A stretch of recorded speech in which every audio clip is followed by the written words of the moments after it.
is the story of the old and the new, where the changeless ways of uncounted centuries collide with the changing ways of our own. Here, the city of Accra sprawls its growth on the west coast of equatorial Africa, with no buffer between the new and the old.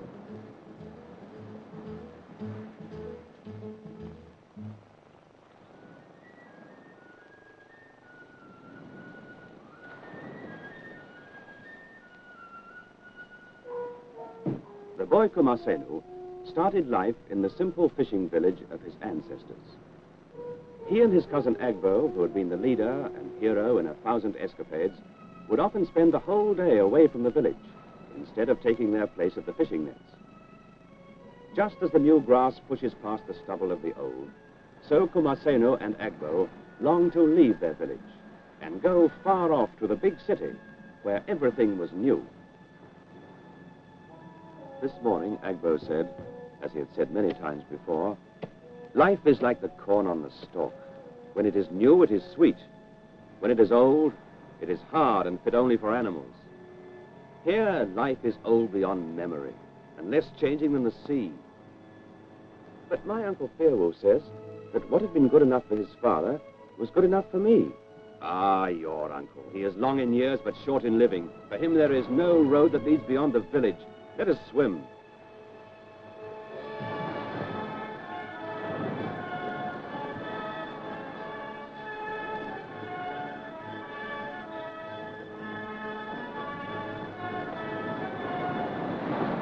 But the sea could not wash away their restlessness. When a westbound lorry passed, they called to the driver, "Take us with you. Take us to the city." But their only answer was a taste of dust. Agboh was angry and swore, and Kumasenu swore with him. Then Agboh said, "I've had enough of this place. From now on, others will taste my dust." Yes, Agboh had decided. He would go to the city. The restlessness of the boys was a matter of concern to the whole village. Kumasenu's aunt, he was an orphan, told her husband that she was going to consult the fetish priest for help.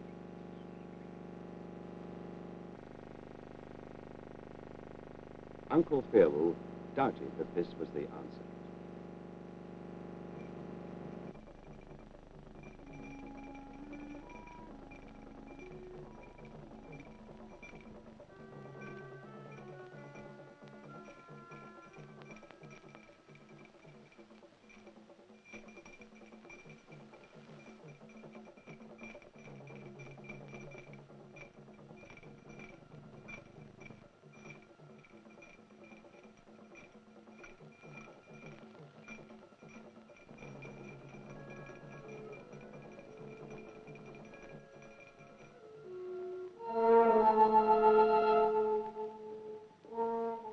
But the fetish priest could not drive out the rebellious spirits.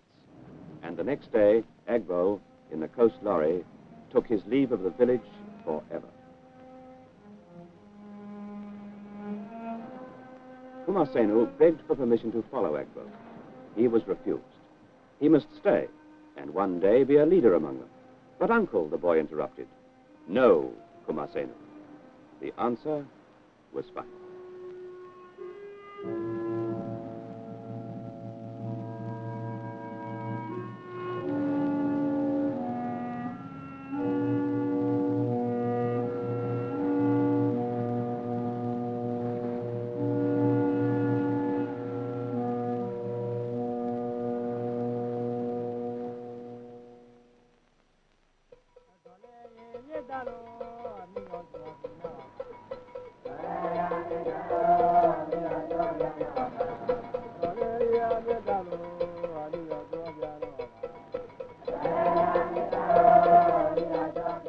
Fairwolf could not understand Kumasenu's longings, but his heart watched and was heavy.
A poor catch. Nothing but tiny fish and seaweed. The people spoke low among themselves. Why were the spirits of the sea angry?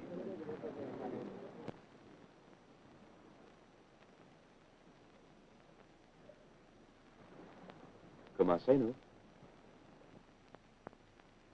My nephew, I have thought again. Perhaps you are right and should go. The men are saying your restlessness is driving off the fish. Surely if your longing is so great that the very fish of the sea answer, it cannot be wrong. Wrong? To know what is beyond? To read and write and find out why iron cars go as swift as the shark?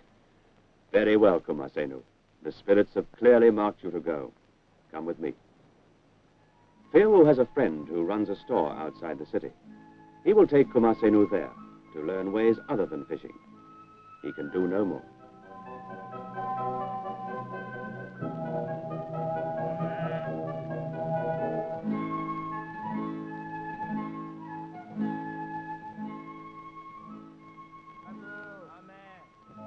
You are welcome, Mr. Fiorwu. Indeed you are, Mr. Zegbanu said.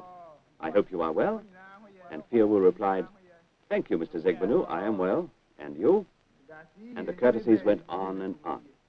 They asked to know of each other's wives and relations, every single one. And at last, quite naturally, they came to Kumasenu.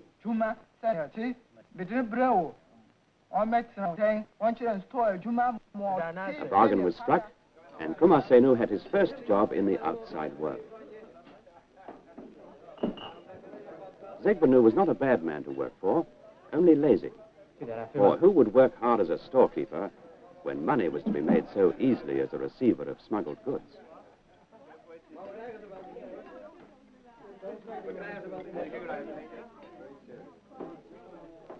And here in this little store, Kumasenu first met the 20th century. The lorry driver's swagger told of the big town, and their tongues spoke a language half foreign to Kumasenu, a blend of many languages, a blend of old and new. For me, I stay for proper woman because I get for money. My master, he get plenty woman, he get plenty money. The chop which he chop, you know if he get them. Keep quiet there, small boy. Your head like something. Boy, don't mind him. Hey, my friend, give me music, make I dance. What make I play? Give me an order.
It was only Zegbanu, the storekeeper, burying his money.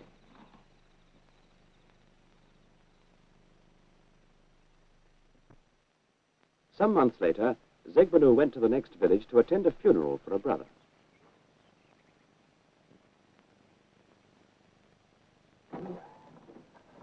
For the first time, Kumasenu was left alone and in charge of the store.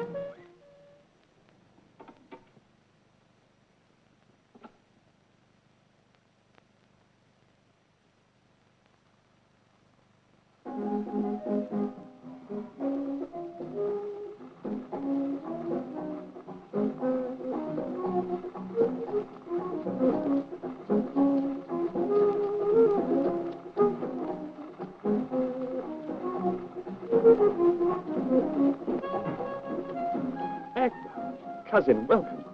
Welcome. Is it you in these fine clothes? Yes, it is I, little one. And I am rich. There is much money to be had in the town if your wits are quick. Bring beer, boy. For I've come far to see you when the dust is in my throat. Bring beer, bring beer.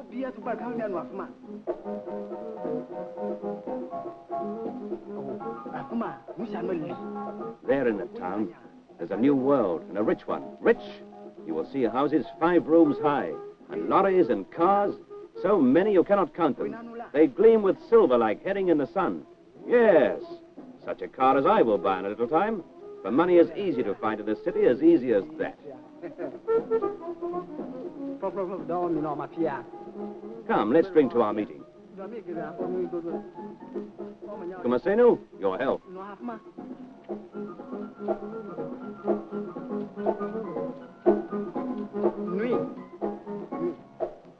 Agboh basked in the impression he was making. He had found many things in the city, but never the blind admiration Kumasenu gave him. Kumasenu listened and was embarrassed with his own poor showing. An apprentice storekeeper without a shilling for pay. As always, Agboh inflamed his longings. 4 bottles later, Kumasenu, wishing desperately in his turn to impress Agboh, said, Agboh, tie my eyes, and I will show you what I can do. I will put my feet to 100 pounds, perhaps 150. Where would a bush boy find 100 pounds? Here, take this cloth, put it over my eyes, and I will show you. All right, Magwana.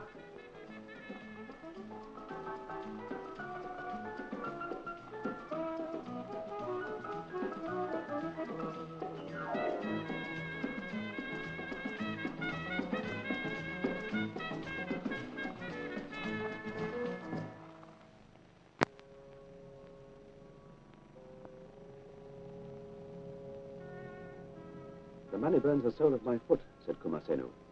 Come and look.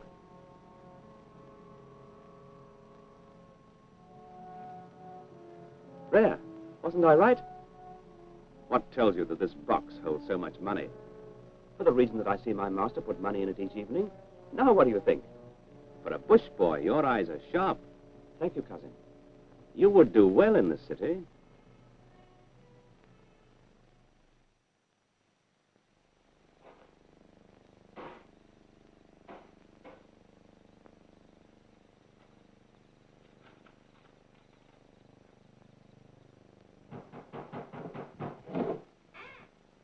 Good morning, cousin.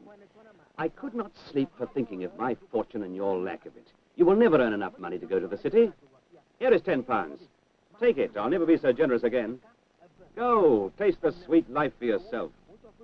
But why do you give me this money? Why do we not wait and go together? Talk, talk, talk. You know lazy Zegbanu will never let you go. I'll stay and face him. I am stronger. If you are going at all, you must go at once, bush boy, this very instant. Powerless as always under Agboh's spell, Kumasenu runs in excitedly to pack his few belongings. Agboh had learned much in the big city. Now the tale could be told of a robbery done by a boy who had been trusted too well, and no one to point a finger at Agboh. In his heart, Kumasenu was uneasy. What of the store? Do you think I cannot look after things? Go, I'll find you later in town. Hurry, the lorry will leave without you.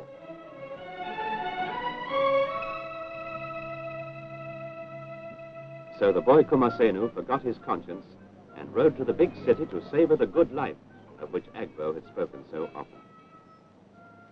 He came to it joyfully, his heart in his hand. Surely the big town would be pleased to see him, would say, "Welcome, welcome, you are welcome."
Slowly the spirit of adventure died. Where were the welcoming hands of the city? There seemed no place for him. He was tired and lonely, and night was falling.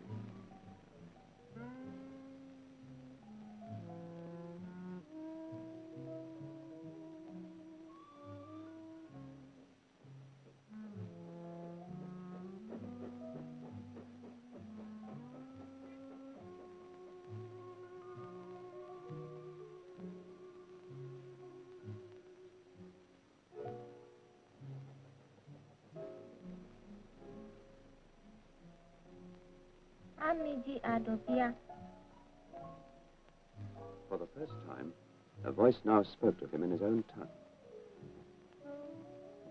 "I am Adabir," it said. "You are a stranger. Have you no friends or family in the town?"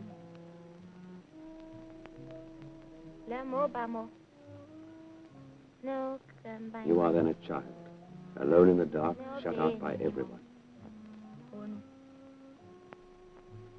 Alone and hungry, with nowhere to sleep. Come," said Adabir, "and you shall be as my brother."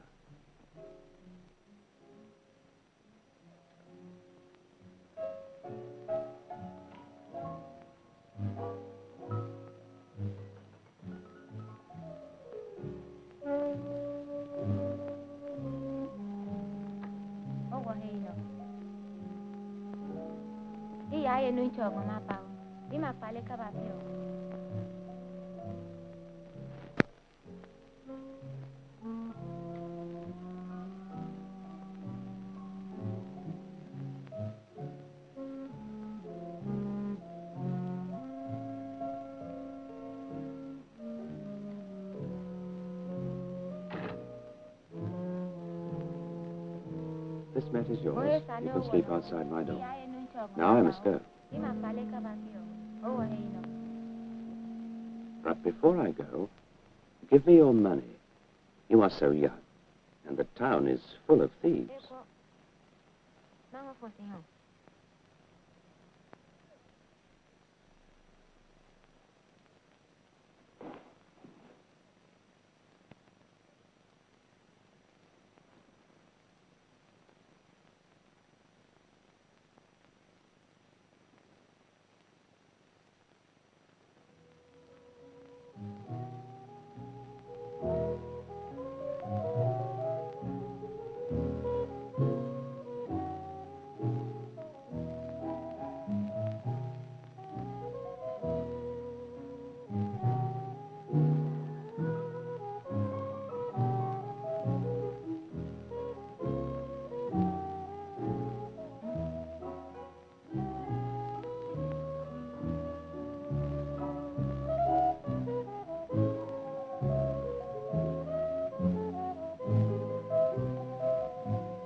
The next morning, Arabia took the boy to a big house.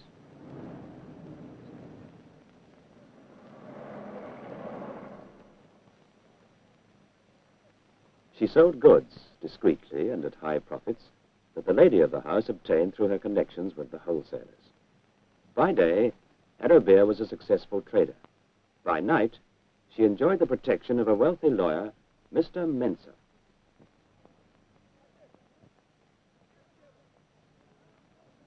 And so Kumasenu came to the big town and found himself in the employ of Arabia, a friend to many men, but faithful to none.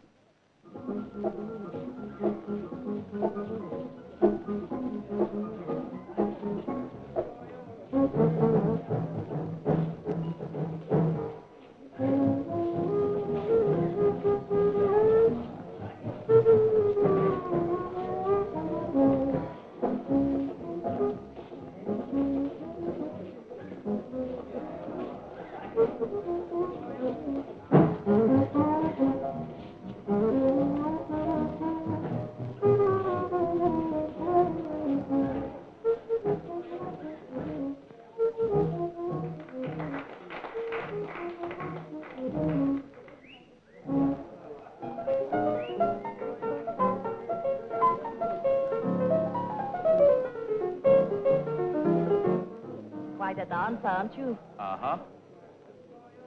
To my lovely. Agboh was jealous, for he was Mr. Mensa's chauffeur. Let's meet again tomorrow, huh? Oh, please. No, I'll be busy. Where are you going tomorrow? Mr. Mensa, 8 o'clock. Why do you keep on seeing him? Agboh, when you're out with me, please don't bring up Mr. Mensa all the time. If you want to see me again, you must learn to take me as I am.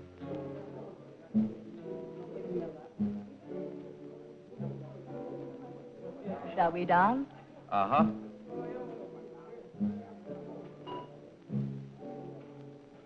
What's the use of saying love me all the time? You know it can't be always like this.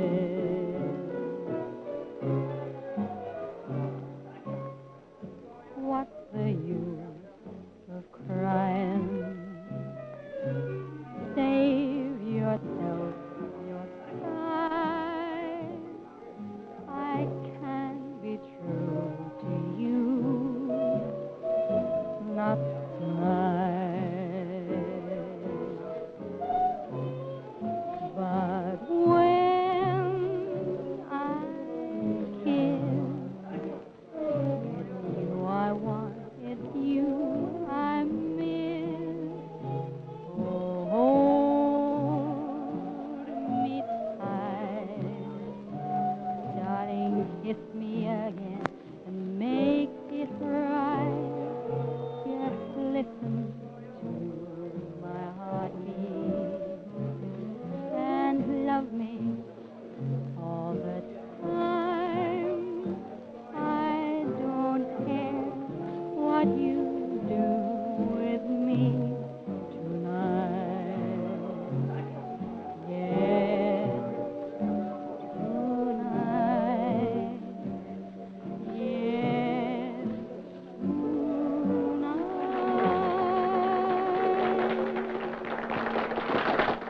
Look, you have no business at all in this place.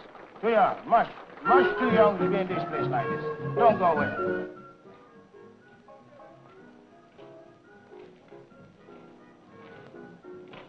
Arabia should have known better. It was an error in discretion to borrow both Mr. Mensa's car and his chauffeur. I'll give you a damn good flogging.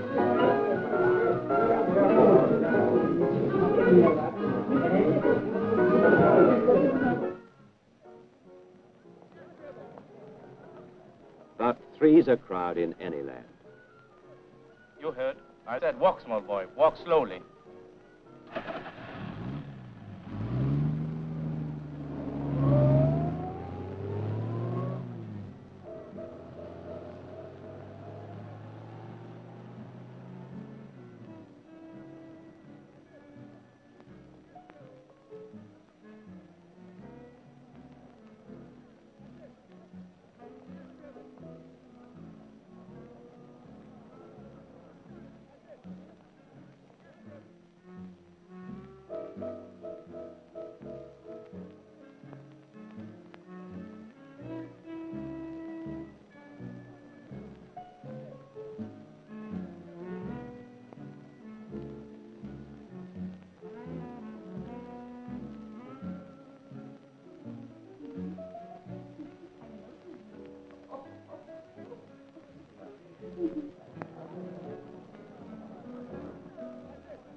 Meanwhile, Mr. Mensa was on his way to Agboh. He had said he'd come tomorrow, but he couldn't keep away from her.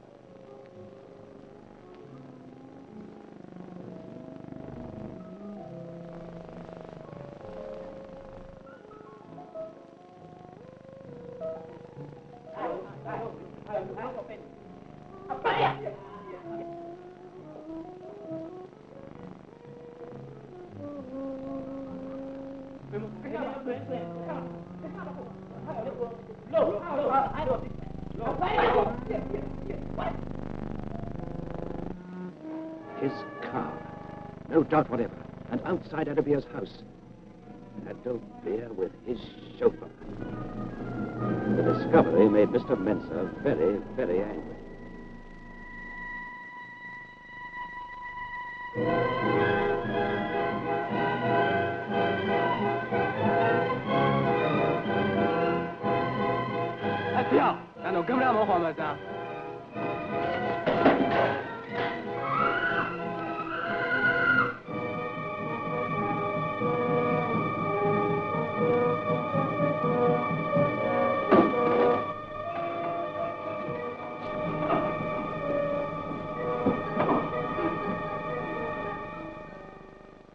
Mr. Mensa was not the man to take it lying down. Immediate action.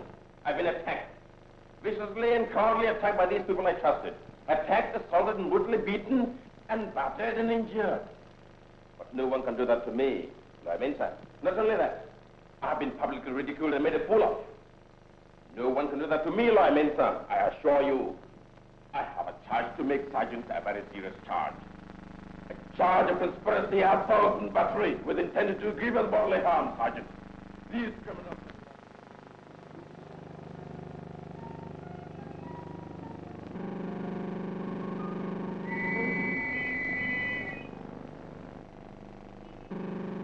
Kumasenu, Boy.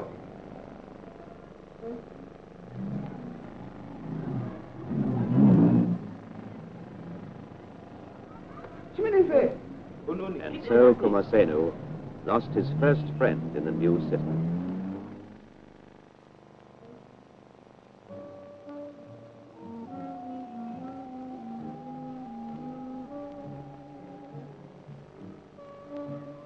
Again, Kumasenu was a stranger, alone among tens of thousands, hunted, without shelter,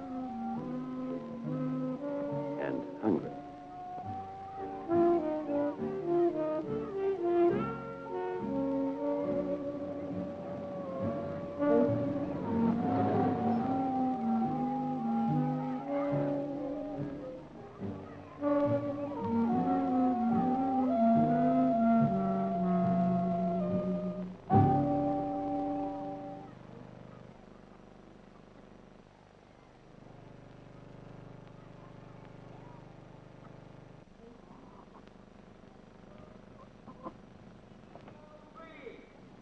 And everywhere he is in chains.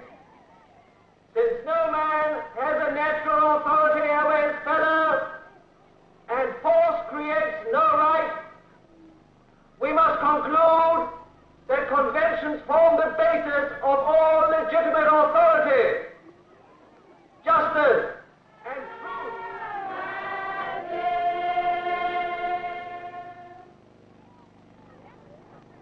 Let us take stock of those virtues which endeared him to so many and which should serve as an example to us all.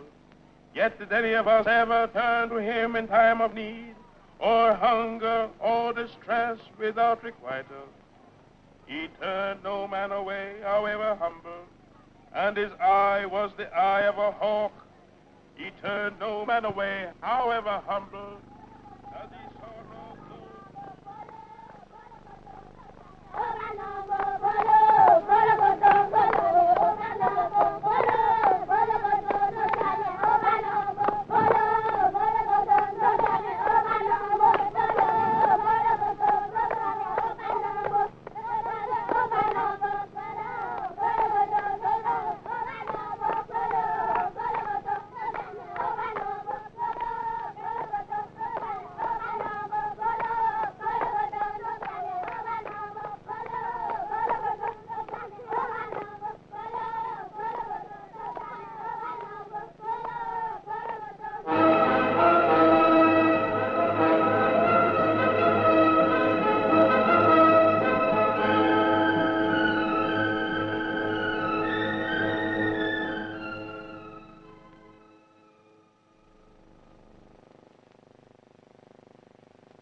The case is coming on tomorrow.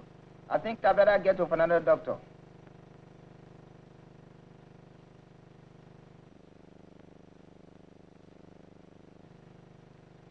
You know that at Ahmad Close house? Yes, sir. Take the boy down there now. Yes, sir.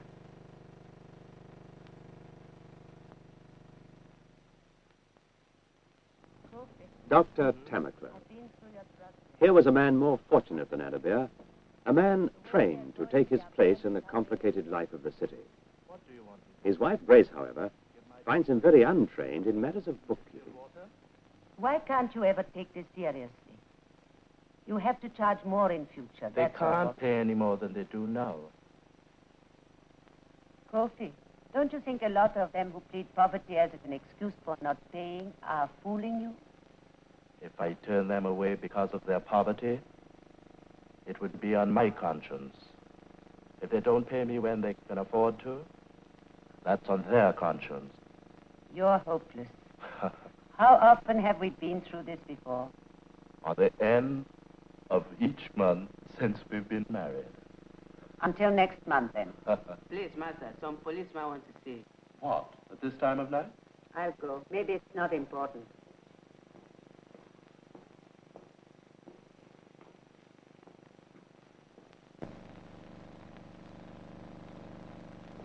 The doctor's sculpting interrupted his medical work, and his medical work interrupted his sculpting.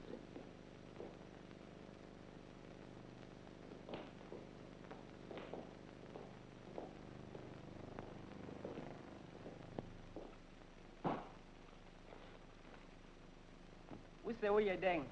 Neda. No, I ain't. No, song. About Frau Tiki. In his own language, the doctor asked the boy the usual questions. His name and native town? Keta. Why did he leave? Lakusu. His health? Sickness or fever? A juvenile delinquent. He had examined hundreds such just like this boy.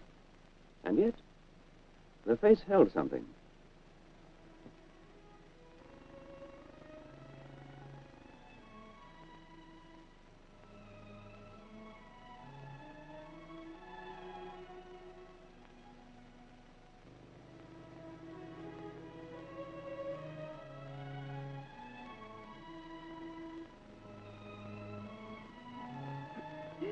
What's the matter with the boy? If our Amma, at that boy's age, were alone and friendless, and fell among thieves, and a man came by who could help her, what would you expect of that man?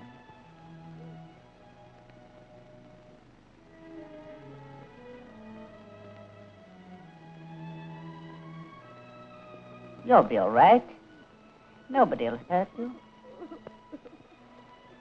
All right, all right. I'll see what I can do. Come along. There now.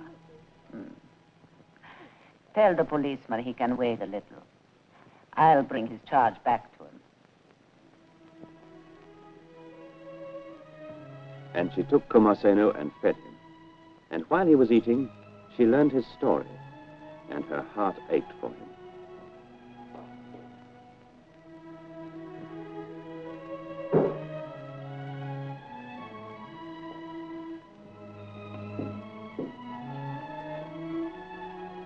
The face had aroused the doctor's interest. As a sculptor, he saw in it the youth of his country swiftly emerging from its ancient tranquility into the confusion of the present age. In Kumasenu, he saw a boy on a bridge, uncertainly and unhappily making his way from one world to another, an image the doctor had long sought to fix in ebony.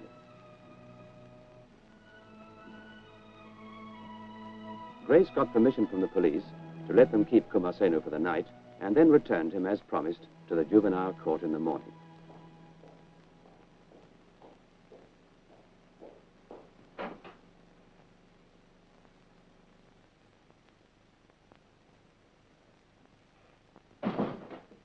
Kumasenu thought of the powers of a certain charm, upon which his grandmother had always set great store. It was necessary to repeat over and over again, Oyobo Nimi Benwe, Oyobo Nimi Benwe, and whatever your difficulties, they would always be resolved.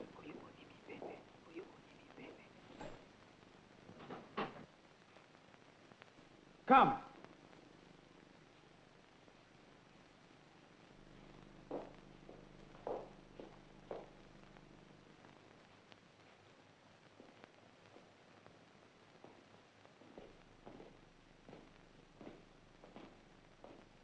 May it please your worship. This juvenile offender is charged under Section 100 with stealing 2 penny worth of bread, the property of Alice Obodo. He appeared to be very hungry at the time. Investigation into the case revealed that Kumasenu has no place of abode in Accra. He has been here only for a few days. He sleeps in the market. When hungry, begs for food. From the circumstances surrounding the offense, it would appear that this juvenile is not a habitual thief. There is no previous conviction against him. Your worship, I therefore do not press the charge.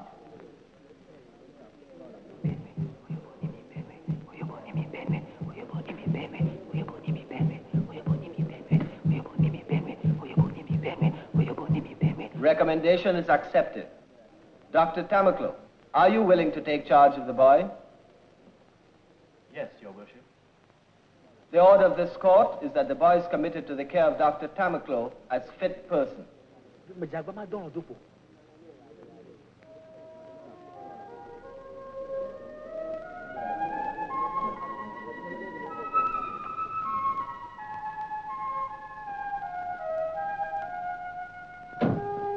And so Kumasenu found new friends to take the place of Arabia.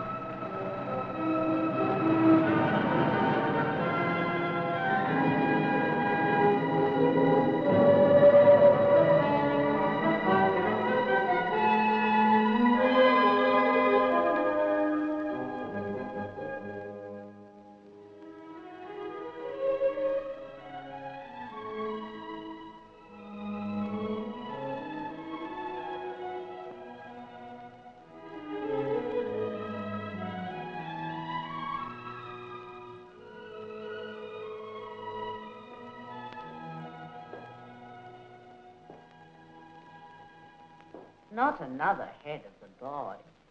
Uh-huh. I haven't got it. Have you thought about his future at all? What are we going to do with him? That depends on him. How can it? How can he decide? He knows nothing of the world here. For months now, all he has done is to sit for your carvings. Left to himself, he will be as helpless as one of your statues. Ah, yes. What will his future be? Yes, what of the boy's future? Thinking of Kumasenu's growing interest in machinery and his fishing village background, Dr. Tamaclo went to see his old friend, Mr. Quarte, who owns some motorized fishing boats. It was decided if the doctor could arrange for Kumasenu to be trained as a mechanic, Mr. Quarte could then place him as assistant to the engineer of one of his new boats, the Lydia.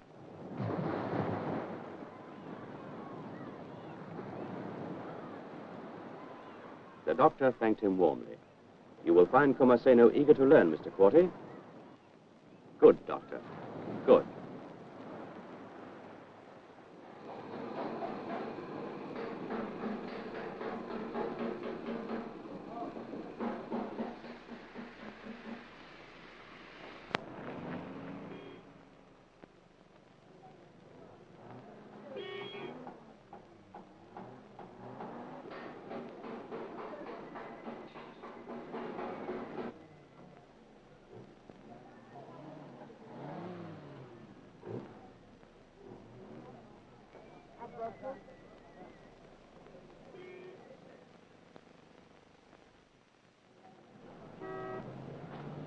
One Sunday, the doctor had an urgent call downtown, and Kumasenu went with him, as he often did these days. The doctor now looked upon him as a son. Here, Kumasenu's past caught up with him.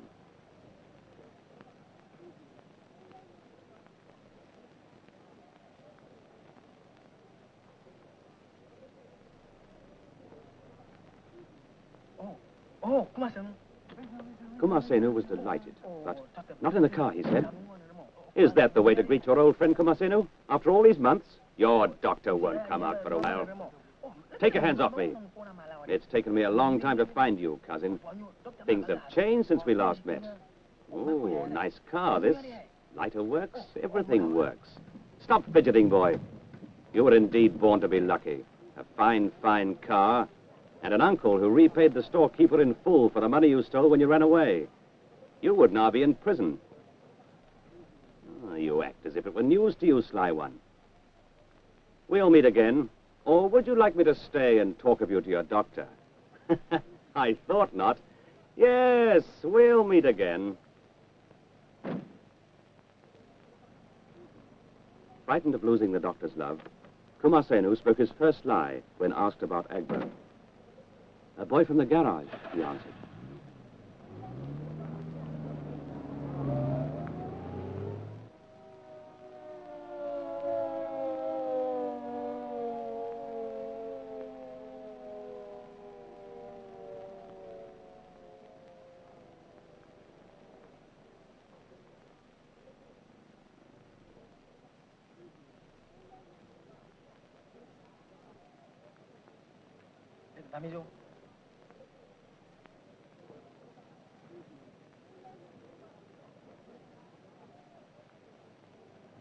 Kumasenu, said Agboh. These are my friends. We, my friends and I, want to have a word with you in private. Come. They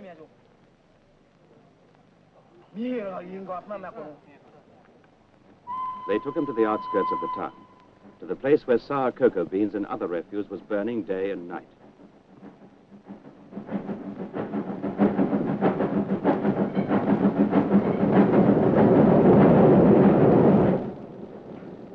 Cousin, Agboh said, you are now living a life of luxury. Surely you would not deny me what you owe me. It is a small thing we ask of you. It is that you do not lock the surgery door of the doctor's house tomorrow night. The loss of a few bottles of drugs would mean little to one as rich as the doctor. To us, the gain would be very great. Take his shoes off, boys. You are surely not thinking of refusing me this small service? Or shall we let the hot embers shrivel the skin under your feet, little rat bush boy? And Kumasenu promised and ran. Let him go, said Agboh. I think he understands now that we mean business. That will take him off his high horse. Here, try these shoes.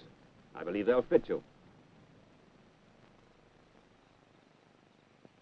But when they came the next night, the door was locked.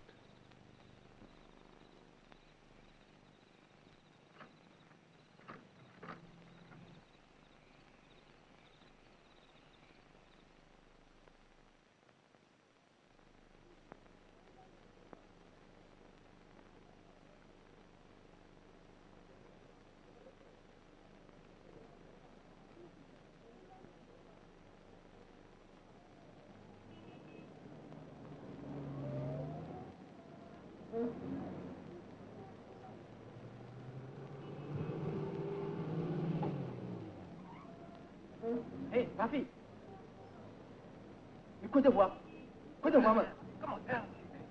Tough gangster films were very popular. Much could be learned from them, and much that they showed could be imitated.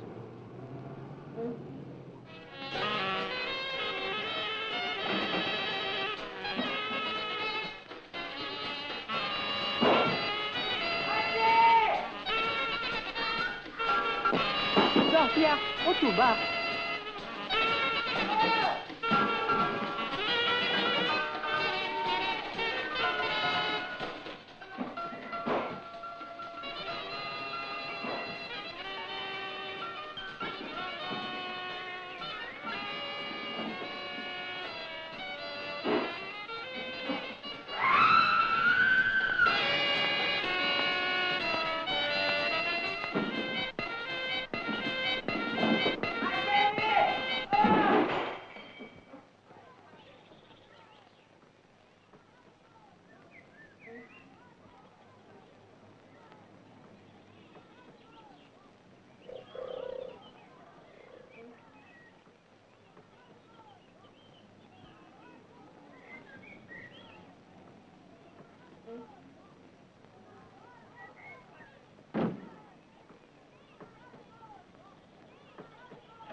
In this fashion, Agboh briefed Kumasenu for the second time as to what was required of him.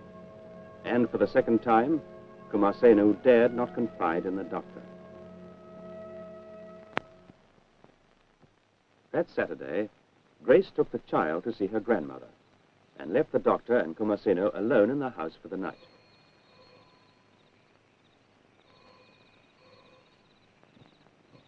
Yes?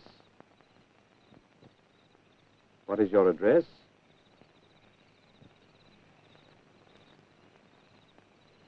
I'll be there in 5 minutes.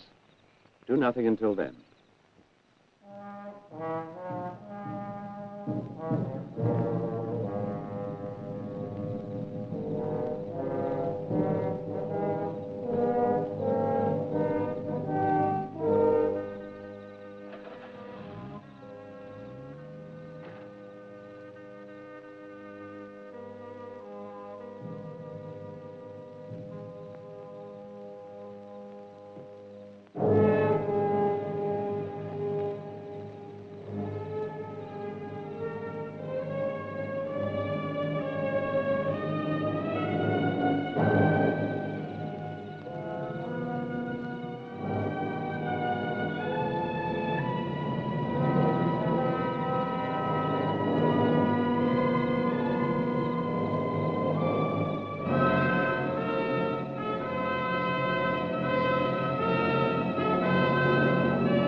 Fetch Kumasenu.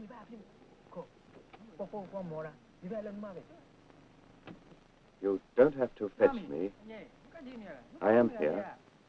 Get hold of him. Bush boy, are you thinking to defy me? What would the village elders think of you now? You, whom they held as an example to follow. When the doctor returns, he will think that you are to blame. For after this night, you will disappear. At that moment, Kumasenu became of age. The child became a man. And he knew that somehow he had to strike back. And that the cost of the blow would be worth anything he might suffer. Anything at all.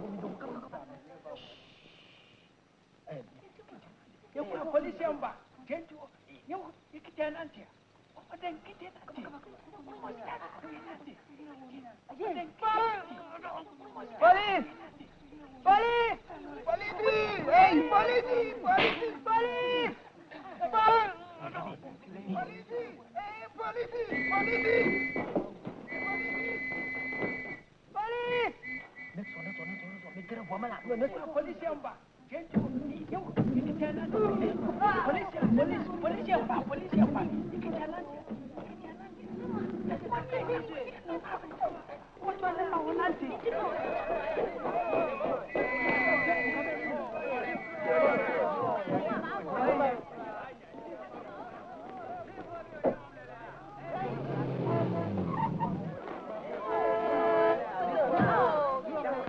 Kumasenu!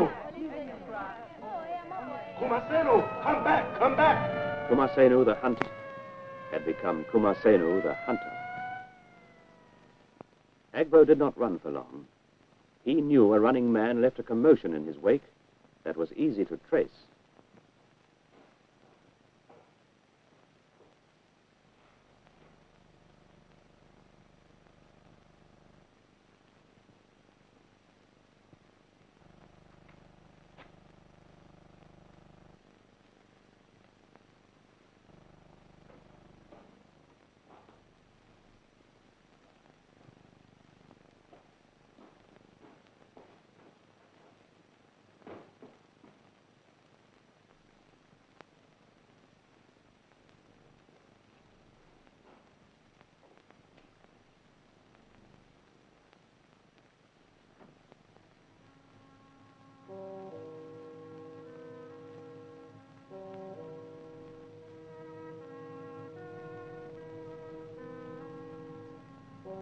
Kumasenu settled down to wait.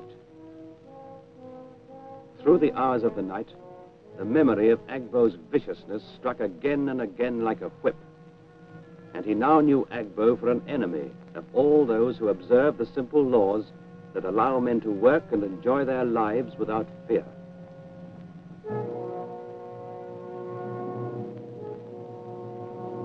Agboh was leaving town. Instinct told him to make a break for the open country, where the cloth of his fathers would serve as protection. He expected his description had by now been given to the police. He did not expect Kumasenu. Have you dared to follow me? Yes.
Kumasenu saw that he had done what he set out to do.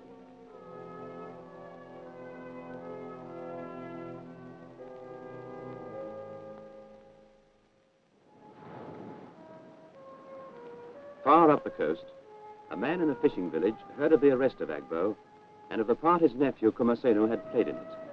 He heard, too, of his nephew's future in the new boat called the Lydian. And he thought over the tales which had reached him and spoke quietly to himself, making of his words a prayer. O Father of the winds and seas, if it be thy wish that these new things should come to pass, then let thy hand fall lightly on the striplings upon whom the dangerous burden of change must fall. Let them find strong hands among their own people to help and guide them. Give them strength and fortitude, for their way into the new world is set about with snares and pitfalls which can cause them great, great suffering if they stray too far from the old ways, if they stray too far, too soon.